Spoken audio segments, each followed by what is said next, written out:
नाज़रीन, क्या अमेरिका अफगानिस्तान से निकलते हुए इस खित्ते को एक बार फिर जंग में धकेलना चाहता है? क्या इस खित्ते में किसी बड़ी जंग के बादल मंडला रहे हैं? अफगान फौजी अफगान तालिबान के आगे क्यों हथियार डाल रहे हैं? क्या अशरफ गनी और अब्दुल्ला भी अफगानिस्तान छोड़ने वाले हैं? ईरानी सफीर ने अमेरिका पर बड़ा इल्ज़ाम क्यों लगाया? क्या अफगानिस्तान में अमेरिका की उल्टी गिनती शुरू हो चुकी है? भारतीय मीडिया ने अफगान तालिबान पर कौन सा बड़ा इल्ज़ाम लगाया और इसका अफगान तालिबान ने क्या जवाब दिया? बिस्मिल्लाहिर्रहमानिर्रहीम, अस्सलाम वालेकुम। आप देख रहे हैं आज तक और मैं हूं हसन। नाज़रीन, जैसे जैसे अफगानिस्तान से अमेरिका की फ़ौज और नेटो की फ़ौज निकल रही है, वैसे वैसे अफगान इलाकों में कशीदगी शिद्दत इख्तियार कर रही है और अफगान तालिबान की पेशकदमी भी इसी में काफ़ी तेज़ हो चुकी है। अफगान तालिबान ने अफगानिस्तान के सूबा हुर्रात के सरहदी इलाके इस्लाम किला पर कब्जा कर लिया है। यह इलाका ईरान के साथ जुड़ा हुआ है। इस सरहदी इलाके में जो अफगान फौजी तालिबान से लड़ रहे थे वो वहां से भाग रहे हैं। कुछ फौजियों ने अफगान तालिबान के आगे हथियार डाल दिए हैं और कुछ भागते हुए ईरान के अंदर दाखिल हो चुके हैं। अब इससे पहले अफगान तालिबान ने वस्ती एशियाई सरहद रियासतों से जुड़े सूबों पर कब्जा किया था।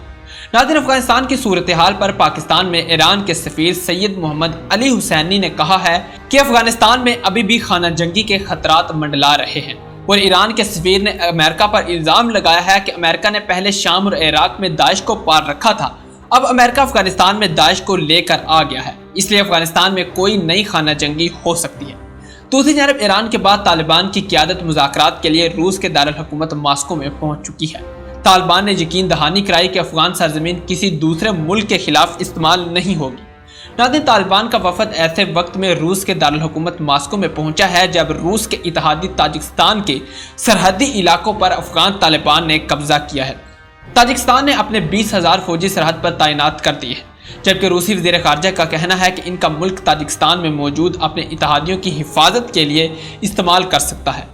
नाज़रीन, अफगानिस्तान की बिगड़ती हुई सूरत हाल के पेश नज़र अफगानिस्तान के जो पड़ोसी मुमालिक हैं, इन्होंने भी अपनी सरहदों पर सिक्योरिटी टाइट कर दी है। हालात एक बार फिर 90 की दहाई की तरफ जाते हुए नजर आ रहे हैं। अमेरिका ने उस वक्त रूस की शिकस्त के बाद अफगानिस्तान की सरजमीन को जंग में धकेल दिया था। अब अमेरिका अफगानिस्तान से निकलते हुए इस खित्ते को जंग में धकेलना चाहता है। नाज़रीन, अब इस वक्त अफगानिस्तान में $3 अरब खर्च करने वाला भारत एक नई सूरत हाल पर परेशान हो चुका है और भारतीय मीडिया मुकम्मल तौर पर बौखला गया है। भारतीय मीडिया का कहना है कि तालिबान ने इराक में भारतीय फंड से बने डैम पर कब्जा कर लिया है। ये प्रोपेगेंडा करने में इस वक्त इंडिया का मीडिया मसरूफ है, जबकि अफगान हुकूमत और तालिबान ने भारतीय मीडिया के इस बयान को झूठ पर मबनी करार दिया है। नाज़रीन, भारत ने हालात को मद्देनजर रखते हुए काबुल से अपने सफारतखाने के अलावा 500 के करीब स्टाफ को निकालने के लिए तैयारी मुकम्मल कर ली है। इसके अलावा भारत ने जो अफगानिस्तान में $3 अरब की सरमायाकारी की थी वो भी मुकम्मल तौर पर डूब चुकी है। अफगानिस्तान और भारत की दोस्ती ने पाकिस्तान दुश्मनी का जो पौधा लगाया था उस पौधे को भी तालिबान की फतह ने जड़ से उखाड़ दिया है। नाज़रीन, अब अमेरिका के महकमा दिफा ने अफगानिस्तान के हवाले से कुछ मालूमात जारी की हैं। अमेरिकी महकमा दिफा के मुताबिक अफगानिस्तान में मजमूई फौजी अखराजात $778 बिलियन हैं और पेंटागन के मुताबिक 730 माल बरदार तैयारों की 984 परवाज़ों के जरिए फौजी अफगानिस्तान से बाहर मुंतकिल किए जा चुके हैं। 70,000 फौजी आलात ठिकाने लगाने के लिए डिफेंस लॉजिस्टिक एजेंसी के हवाले किए गए हैं और इस वक्त तकरीबन 90% अमेरिकी फौजी अफगानिस्तान से निकल चुके हैं। नाज़रीन, अफगानिस्तान की जंग की कुछ तलख हकीकतें भी हैं। अमेरिका की इस अफगान वार में 2,41,000 अफराद हलाक हुए हैं, जिनमें 2,444 अमेरिकन फौजी भी शामिल हैं। पाकिस्तान की मजमूई हलाकतों की तादाद 80,000 है। इसलिए कहा जाता है कि अफगानिस्तान की जंग में अफगानिस्तान के बाद अगर किसी का सबसे ज़्यादा नुकसान हुआ है तो वो है पाकिस्तान। अगर अब पूरी दुनिया में खदशा जाहिर किया जा रहा है कि अमेरिका फ़ौज अफगानिस्तान से निकल जाएगी तो इसके बाद अफगानिस्तान में अमन कायम हो जाएगा और फिर अफगानिस्तान पर अफगान तालिबान का राज होगा। आज़ादी के बाद अफगान तालिबान की तरजीहात इस्लामी निज़ाम के साए तले मुल्क की तामीर नो और तरक्की के लिए फौरी इक़दाम करने हैं, आलमी सरमायाकारी के लिए माहौल साजगार करना ताकि हमारी माशियत अपने पैरों पर खड़ी हो जाए। अमेरिकन इंटेलिजेंस एजेंसी की पेशन गोई है कि अमेरिकी फ़ौज के जाते ही 6 महीने के अंदर अंदर अफगान हुकूमत ज़मीन बोस हो जाएगी, क्योंकि अब अफगान फ़ौज को बचाने के लिए ना तो अमेरिका मौजूद होगा और ना नेटो के मुमालिक मौजूद हों। बाकी रही दहशतगर्द तंजीमें, इनका तालिबान ने वैसे ही सफाया कर देना है।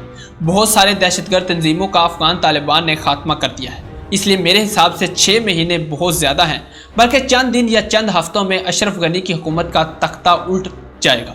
اس کی وجہ یہ بھی ہے کہ افغان نیشنل آرمی کے فوجی طالبان کے ساتھ شامل ہو رہے ہیں، کچھ ہتھیار چھوڑ کر دوسرے ملکوں میں فرار ہو رہے ہیں۔ مزے کی بات یہ ہے کہ امریکہ بھی افغان فوج کو نکلنے کے لیے مدد کر رہا ہے۔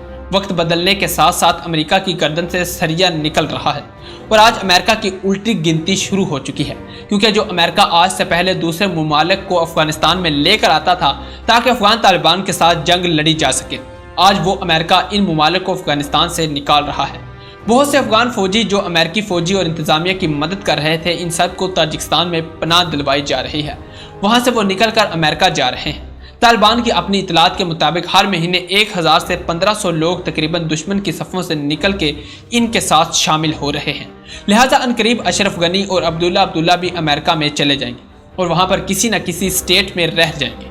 افغانستان کی مستقبل کی قیادت ملا عمر کے صاحبزادے ملا محمد یعقوب کے ہاتھوں میں جاتی ہوئی نظر آ رہی ہے، کیونکہ آج 20 سال کی جنگ کے بعد یہ تو ثابت ہو چکا ہے کہ افغانستان کی سرزمین پر اتنے سالوں سے صرف اور صرف ایک طاقت تھی جس کو دنیا کی کوئی طاقت شکست دوچار نہیں کر سکتی، اور ناظرین اس طاقت کو افغان طالبان کہتے ہیں۔ ناظرین آج کے لیے اتنا ہی، ملتے ہیں کسی نئی خبر کے ساتھ، تب تک ہمیں اجازت دیجیے۔